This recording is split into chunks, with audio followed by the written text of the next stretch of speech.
좋아요와 구독하기는 사랑입니다. 안녕하세요, 부동산입니다.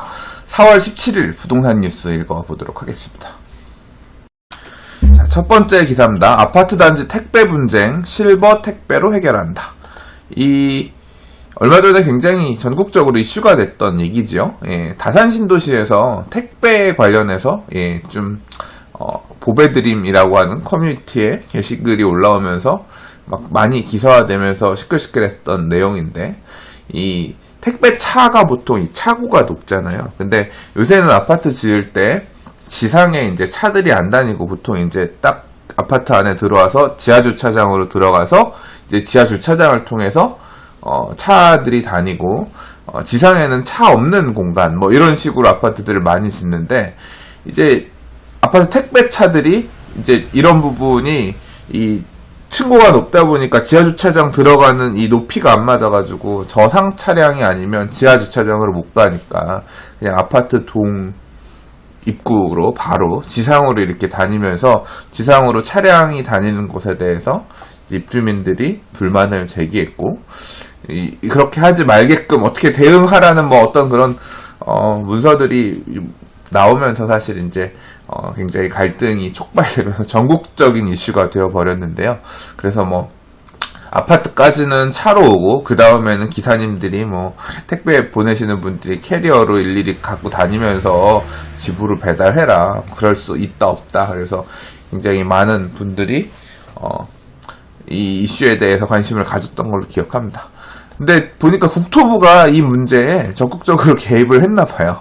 그래서 국토교통부는 최근 경기도 남양주시 다산신도시 아파트에서 단지 내 택배 배송을 두고 입주민과 택배회사 간 벌어진 분쟁의 해결책으로 실버 택배를 제안했다고 밝혔고, 뭐 이제 받아들이기로 했는지 어쩐지 모르겠어요. 그 내용은 뭐냐면, 영업점에서 기존 택배 업체가 실버 거점, 그러니까 이 연세 있으신 은퇴하신 이제 노인들이 말 그대로 이 실버 거점이라는 곳에서부터 집까지 배달해주는 그런 역할을, 그러니까 그 택배 업체는 요 거점까지만 갖다주고, 그다음 거점부터 집까지는 이제 그 단지 안에서 노인분들이 다니면서 이렇게 택배를 배달하는 그런 업무를 하는 형태로 이렇게 좀 분업을 하려나 봅니다.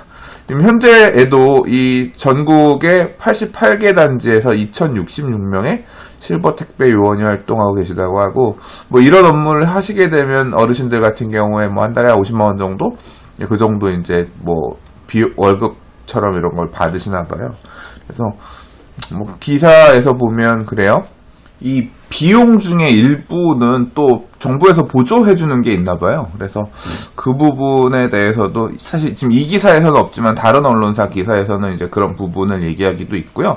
여전히 입주민들 같은 경우는 택배 차량을 낮춰라, 저상 차량을 도입해라 라는 입장인 거고, 택배 업체는 힘드니까 그냥 우리 지상 주차장으로 가서 배달하게끔 해달라, 뭐 그런 갈등이 여전히 있긴 있었나 봅니다. 근본적인 문제는 아파트 지하 주차장이 깊어야 된다, 뭐 이런 쪽인 것 같아요. 그래서 지금 이제 그런 부분까지도 얘기가 있었나 봅니다. 그래서 아파트 단지 조성 도시 계획 시에 택배 차량이 정차 및 하역 작업을 할 수 있도록 도로에 택배 차량 정차 공간 설치 기준을 따로 마련하기로 했다. 그리고 단지 내에 택배 물품 하역 보관소를 설치 유지할 수 있도록 주민 공동 이용 시설로 명문화하는 방안도 나왔다라고 그래요. 지하주차장 높이 기준을 지상부 공원화 단지로 설계할 경우 2.7m 이상으로 상향 조정하는 방안은 추가 공사비, 분양가 상승, 지역별 상황 등을 고려해서 좀 더 검토할 예정이다. 이게 근본적인 문제도 확실히 있죠. 그러니까 아예 그냥 지하 주차장을 2.7m 이상 저상 차량이 아닌 좀 높은 탑차들이 들어갈 수 있게끔 설계하는 것을 의무화하자니, 그렇게 하면 아파트 짓는 비용이 올라가기도 하고, 또 사실 서울에 요새 지금 보면 이 지상부 공원화단지 말 그대로 지상에 차가 안 다니는 아파트들도 있지만, 또 지방에 지어지는 아파트들 같은 경우는 안 그런 단지들도 또 꽤 있거든요. 그러니까 꼭 그렇게 단지마다 좀 성격이 다르고 하기 때문에 뭐 공사비 상승, 분양가 상승, 지역별 상황 등을 고려해서 이렇게 지하 주차장을 2.7m 이상으로 하게끔 하는 방안 등은 좀 더 고민을 하겠다라고 하는 거고, 지금 뭐 이런 상황이 발생했기 때문에 아예 아파트 단지를 설계할 때부터 앞으로는 택배 차량이 정차 및 하역 작업을 할 수 있도록 도로에 택배 차량 정차 공간 설치 기준을 마련해서 뭐 이게 어떻게 보면 앞으로는 이제 이게 적용되는 아파트라고 하면 하나의 셀링 포인트, 예, 아파트의 기준이 될 수도 있을 것 같습니다. 아무튼 그런 대안들도 준비를 하겠다라고는 하는 것 같습니다. 네, 이 국토교통부의 이 해법은 저는 사실 이런 거는 좀 웃긴 것 같아요. 뭐라고 지금 국토교통부의 누구는 현장회의를 통해서 최근 이슈화된 택배 차량 출입 관련 아파트 입주민과 택배사 간 분쟁을 원만하게 해소할 수 있게 되었고, 건설사의 추가 공사 비용 증가로 분양가 상승 없이 단지 내 지상공원화 설계를 하면서 동시에 실버 택배, 청년 택배 등 일자리도 늘릴 수 있는 계기가 되는 등 좋은 성과를 거뒀다고 평가했다라고 하는데, 이렇게 자화자찬하는 건 좀 사실 그런 것 같아요. 물론 정부가 개입해서 해결하는 그걸 하는 거는 잘 했다고도 볼 수 있겠지만, 이 댓글 보면 바로 반응이 나오거든요. 세금으로 남의 집 택배비 보전해야 되나요? 정말 이해할 수 없네요. 그러니까 지금 이 노인분들 근무하고 노인 택배를 운영하게 되면 이제 이런 분들한테 급여 가는 부분의 일정 부분이 이제 보조금 형태로 정부에서 나갈 텐데, 이제 그렇죠. 여기도 보면 실버 택배 사용하는 건 잘한 결정인데 그 비용을 아파트 자체적으로 마련해야지 왜 시민들의 세금으로 내야 하는 거죠. 뭐 이런 식의 항의들은 있는 거죠. 근본적인 해결은 안 될 수도 있는 것 같아요. 그래서 여전히 기준이 문제냐, 또는 이 변화하는 행태? 변화하는 사람들의 어떤 주거 행태를 법이 충분히 쫓아가지 못해서 발생하는 어떤 그런 상황일 수 있다고 생각하고요. 아무튼 뭐 어떤 이제 대안들이 또 앞으로 나올지 봐야 될 것 같습니다. 자, 다음 기사입니다. 서울시 잠들어 있던 지하공간 재생 가이드라인 추진이라는 제목입니다. 오늘 도시 재생 관련된 기사가 한 2개 정도 있었는데, 요 하나는 이게 여의도에 있는, 이 사진에서 보이는 이게 여의도에 있는 비밀 지하 벙커래요. 이게 보통 이제 옛날에 저도 반공 웅변대에 나가고 그랬었거든요. 국민학교 초등학교가 아니라 국민학교 시절에. 그래서 전쟁이 일어날지 모른다라는 어떤, 뭐 지금도 꼭 배제할 수는 없습니다만, 이제 그런 전쟁 분위기 속에서 유년 시절을 보냈죠. 그래서 옛날에 아파트에 방공호도 있고 그랬단 말이에요. 이게 여의도에 있는 벙커래요. 무슨 전쟁 나면 이제 여기 벙커 안에 모여가지고 어떻게 전쟁할 건지, 뭐 이제 그런 공간이었겠죠. 근데 사실상 사용되지 않았던 공간인데, 여기 여의도 비밀 지하 벙커를 보시는 것처럼 재생해가지고 주민들이 이제 이용할 수 있는 공간으로 만들었나봐요. 그러니까 이렇게 지하에 숨어있는 공간들이 있다는 거죠. 그래서 서울시는 최근 지하 유수 공간 활용사업 타당성 조사 및 용역계획 수립 용역을 입찰 공고했다고 밝혔고, 그래서 이용률이 낮은 지하도 상가, 지하보도, 근대 배수로를 새롭게 활용하는 계획을 수립하기 위해 실시된다. 그래서 그렇다고 합니다. 그러니까 이 지하 공간들 중에서 활성화할 수 있는 부분, 좀 죽은 데들도 있거든요. 도시 재생이 트렌드긴 한데, 제가 어저께 서울시청, 어저께가 아니라 그저께네, 일요일날 광화문을 좀 갔다 왔어요. 교보문고 가서 책도 좀 보고, 애들 책도 좀 사주고, 그리고 청계천 둘러보고, 밤도깨비 야시장이 열렸더라고요. 그 다음에 이제 서울시청 지하에 있는 지하도를 통해서 이렇게 해서 움직였는데, 그 안에도 보면 그러니까 옛날에 지하도에 이렇게 상가들도 많이 있고 그랬는데, 요새는 이 지하에서 뭐 하고 이런 게 별로 인기가 없는 것 같아요. 상가들이 줄줄이 벼 있고, 그래서 뭔가 재생 공간 이런 식으로 주민들 공간으로 이렇게 쓰려고 하는 것처럼 닫혀 있긴 했습니다만 있더라고요. 생각해보니까 이런 지하 공간들이 있긴 있는데, 요새 이제 사람들의 주된 관심사가 이런 쪽이, 동선이라든가 이런 쪽이 지하로 안 움직이다 보니까 버려진 공간, 방치된 공간으로 활용되는 거죠. 근데 이제 이런 공간들을 재생 가이드라인을 추진하겠다. 그러니까 어떻게든 좀 공간이 만들어져 있는 공간이니까 활성화하겠다. 또는 쓰임새 있게끔 바꾸겠다라고 하는 시도인 것 같죠. 그래서 활용성이 높은 대상지, 활용 가능지 40곳을 선정한 뒤에 사업 추진 대상지 10곳을 추려서 이제 시범 사업으로 일부 하고 이제 활용을 좀 하겠다. 이제 그런 거인 것 같아요. 이런 공간들 만들어져서 주민들이 좀 편하게 활용할 수 있는 공간들이 된다라고 하면 좋은 거겠죠. 이 지하의 흐름이 옛날에는 지하철역의 상가들도 되게 막 사람들 많이 다니는 데들 같은 경우 장사도 잘 되고 그랬던 것 같은데 요새 지하철에서 매대들 같은 경우도 보면 진짜 비어있는 데도 많고 임차인을 못 찾아가지고 비어있는 공간들이 생기고 하는 것 같아요. 상권도 이렇게 진짜 좀 바뀌는 것 같습니다. 사람들의 행태들이 변하면서 많은 부분들이 바뀌는 것을 느껴요. 이제 그런 부분들을 어떻게든 좀 되찾겠다, 뭔가 쓸모있게 하겠다라고 하는 어떤 움직임이라고 할 수 있겠죠. 자, 다음 기사입니다. 서울시 도시재생 전략 변경 위한 공청회를 개최한다.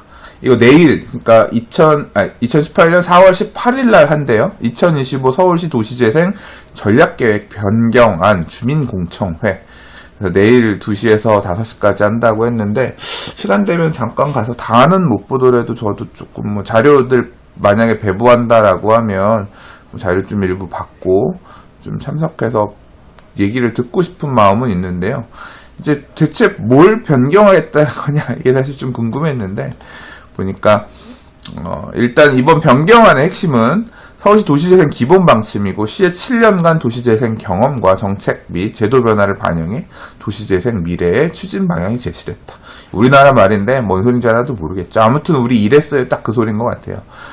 근데 이제 뒤에 보면 이제 그 내용이 있는데, 그러니까 결론은 이겁니다. 이제까지는 정부 주도적으로 일을 했는데 앞으로는 정부는 뒤에서 돈만 좀 대주고 큰 밑그림만 잡아줄 테니까 민간에서 알아서 하세요. 이제까지 했던 모델들을 토대로 여러분들이 좀 따라서 해보세요. 이런 내용인 것 같습니다. 그래서 먼저 기본 방침에는 국가와의 분권 협력이 명시돼서 정부는 정책 및 제도 개선, 국가 예산 지원, 그러니까 제도를 좀 뒷받침해주고 돈을 좀 지원해주겠다. 서울시도 전략 활성화계획 확정, 시 예산 지원. 서울시도 활성화하기 위한 어떤 계획 좀 세워주고 그걸 위한 예산 지원해주겠다고. 이제 마찬가지로 실무적으로 하는 단위는 이제 구 단위에서 갈 거니까 해당 자치구는 도시재생 사업을 실행하는 주체가 자치구가 되는 거겠죠.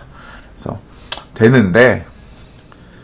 도시재생지원센터는 공공관공서 중심에서 그게 아니라 민간 상생협의회로 확장해서 민간이 앞으로는 좀 주도하도록 하겠다.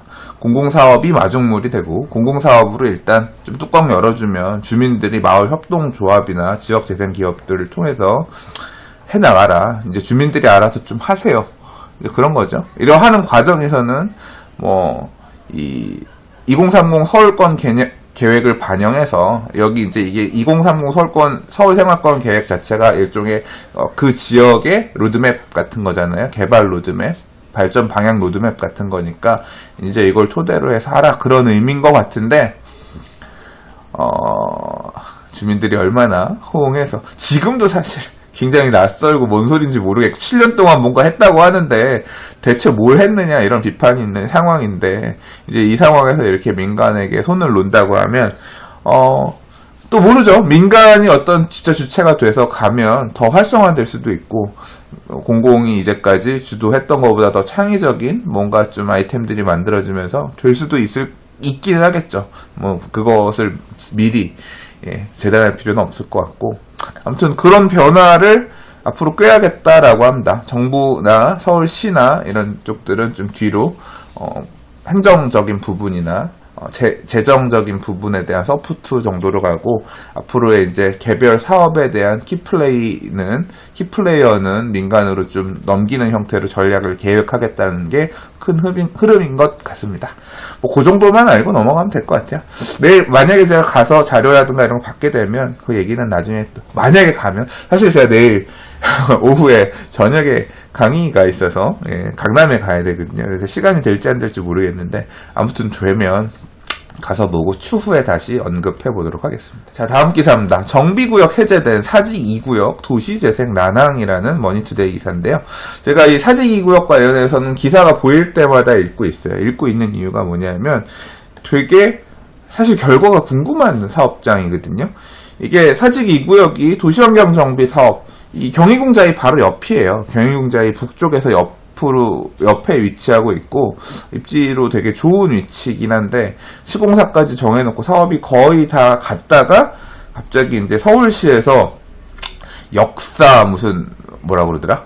여기 지금 보면 여기 나오죠. 2016년 서울시에서 조례 개정을 해서 역사 문화유산 보존 필요성이 높은 구역을 직권으로 해제한 규정을 만들어가지고 그 내용에 따라서 이제 서울시 도시계획위원회가 정비구역의 해제를 결정한 곳이기 때문에 이게 사실 서울시가 정비구역을 서울시장이 정비구역 지정을 해줬고, 그 다음에 그 구역 지정안에 따라서, 토지등 소유자들이 조합을 결성해서 사업을 해왔고, 사업 시행 인가까지 받았고, 시공사까지 선정을 했는데, 그 이후에 갑자기 서울시가 여긴 역사 문화적인 어떤 보존의 이유가 있다라고 해서 구역을 직권 했다라는 자체가 사실 개인적으로 그렇게 납득이 되는 부분은 아니거든요.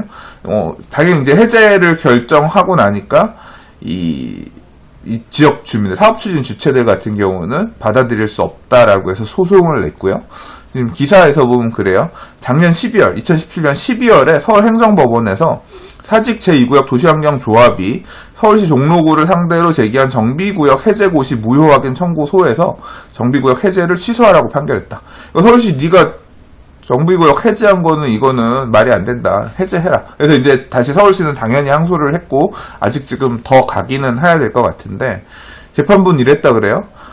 조례상 규정 위임 내용을 구체화하는 단계를 벗어난 새로운 입법을 한 것으로 무효라고 봐야 한다면서 역사 문화적 가치를 보존한다는 사유가 정비사업의 추진과 직접적인 법률상 관계가 법률상 관계가 있다고 보기 어렵다고 판시했다.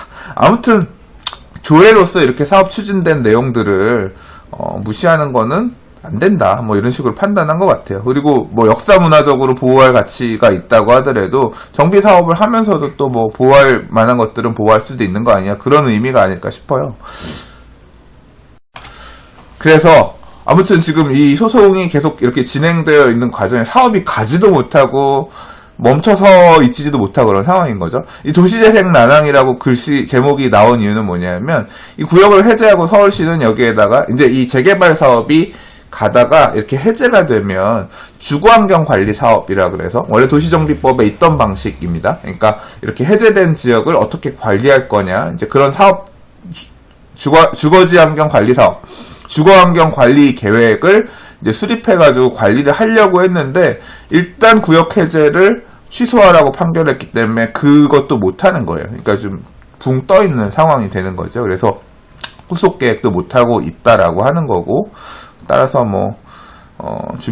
서울시 관계자 도시 재생을 위해서 주민들과 충분한 소통이 필요하지만 소송을 진행하면서 계획 수립이 지연되고 있고, 앞으로 주거환경 개선을 위한 주민협의체를 구성하고 논의를 거쳐 계획을 발표하겠다라고 했는데, 이 판결의 진행 과정을 좀 더 보고서 해야지. 이미 구역 해제를 취소하라는 판결을 받았는데 이 계획을 수립한다는 것도 좀 어렵겠죠. 그래서 사실 이 구역 사례는 좀 계속 눈여겨봐야 될 것 같고, 여기랑 5긴 1구역 사례 같은 경우는 좀 앞으로 계속 보면서 어떤 식으로 결론이 날지 개인적으로 좀 지켜보려고 합니다. 부동산 TV 계속 보시면 소식은 전에 들으실 수 있을 겁니다. 제가 찾아볼 거니까. 네. 자, 다음 기사입니다. 서울 행복주택이 2만 명 넘는 청약자 물려, 평균 9대1 경쟁률. 저는 행복주택, 국민임대, 공공임대 이런 거 잘 구분을 못 하거든요. 이게 중개업자들이 중개하지 않는 물건이기도 해서 그렇긴 하지만, 장기전세주택이니 시프트니 굉장히 뭐라고 해야 될까, 정치인들이 만들어낸 임대의 주택의 이름들이 너무 많아가지고 잘 모르겠어요. 그래서 아무튼 정부에서 임대주택의 이름을 조금 단일화하겠다, 정리를 하겠다라고 하기도 하고, 지금 국토부에서 공모하고 있는 거 아세요? 제가 부동산 TV에서 한번 소개한 바 있는데 이겁니다. 말할 수 있는 공공임대 주택의 이름을 새로 지어주세요. 자신있게, 당당하게. 국토부에서 지금 이거 공모하고 있습니다. 5월 6일까지 하고요. 이거 이름 1등 용마루상 1등 사면 1,000만원, 2,300만원 시상한다 그래요. 여기 public.iom.go.kr 가셔가지고 신청하시면 되거든요. 아무튼 이 방송 방송 보신 분 중에서 좋은 이름 제안하셔가지고 1,000만원 상금 받는 분 나오면 좋겠습니다. 아무튼 이렇게 임대주택들이 되게 복잡해서 잘 모르겠는데, 서울 안에서, 도심지 안에서 이런 임대주택이 나올 수 있는 방법들은 결국 새로 집을 짓는 과정에서 정부가 뭔가 인센티브를, 재건축 사업에서도 인센티브를 줘서 소형주택으로 확보를 하거나, 또는 재개발 사업에서도 재개발해서 짓게 되는 임대주택 중에 그 지역에, 재개발 지역의 세입자였던 사람들한테 일부 공급하고 남는 물량들을 갖고 온다거나, 뭐 역세권 청년주택은 아니죠. 역세권 시프트 사업하면서 늘어난 용적률에 대해서 인센티브로 가져오는 부분이라든가, 이제 이런 식으로 확보하게 되는 물량들 같은 경우를 행복주택이든 아니면 무슨 다른 임대 이름을 가지고 공급을 하는 것 같아요. 근데 이 공급 핵심은 뭐냐? 시세 대비 저렴한 임대료. 그러니까 어차피 매수를 할 수 있을 만한 여력은 없지만 그 지역에 잘 지어진 주택을 뭐 임차로 살겠다라고 하는 분들 같은 경우는 이제 좋지요. 왜냐하면 싸니까. 그죠? 예, 싸니까.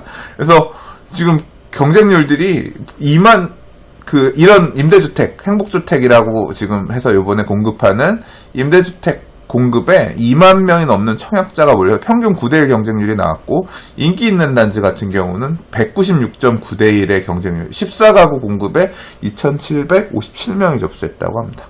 보면 새 아파트도 있고, 뭐 파크데일 같은 경우는 아마 새 아파트는 아닐 겁니다. 강일 리버파크도 당연히 입주한 지 연차가 좀 된 아파트니까 새 아파트는 아닌데, 그 중에는 보면 뭐 레미안 서초 STG라든가 반포 센트럴 푸르지오 서밋이라든가 뭔가 좀 새 아파트들도 있는 것 같아요. 그래서 이런 이 재건축 사업을 통해서 지어진 물량 중에서도 SH공사가 확보한 임대주택들이라든가 이런 물량들을 이렇게 임대를 했나 봐요.